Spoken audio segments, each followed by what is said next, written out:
West Ham United, where are we going to start? I think a lot of it is down to Bilic. The world is closing in a bit on the Hammers. We had better expectations this season than we did for last, and so far we haven't lived up to it. West Ham are in a bad place. It's worrying times as a West Ham fan, I feel. Slaven Bilic, it's a funny one because that last season at the Boleyn, that magical season at the Boleyn, he played a pivotal part. Now, I didn't, the ball didn't, and everybody else didn't have a crystal ball at the time. And we couldn't predict that he would just fall apart in the following 18 months. So do you buy into the fact about this new stadium and the performances here? Do you buy into the fact that the players are struggling to cope with it? They're getting used to a new home that no one else seems to like, and there's this toxic atmosphere and attitude that's been built up towards it that I think the players are feeding off of. It's going to affect you as a person. It's going to maybe go in your shell a little bit, and instead of taking your man on, maybe go back and pass it. And I think it's vital for everybody to pull together now. Sometimes Upton Park wasn't the easiest place to play when things weren't going great.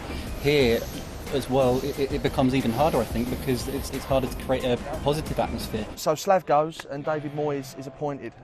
What was your first thought about that appointment? I was underwhelmed, but after hearing him in his press conferences and everything he come out with, and just hearing about the training that he was doing, the intensity in training, you know, I was positive going into the game on Sunday. David Moyes' new job starts with a defeat.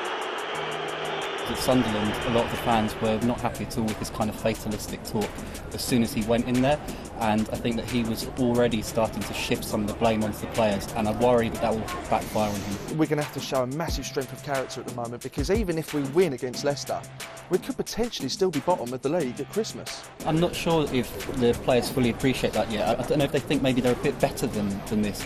If Leicester score the first goal, I really fear for us, and it's a vital game in our season. You just struggle to see where we're going to get points from, and it's really worrying times for me, so I'm hoping and I'm looking for a really positive performance tonight.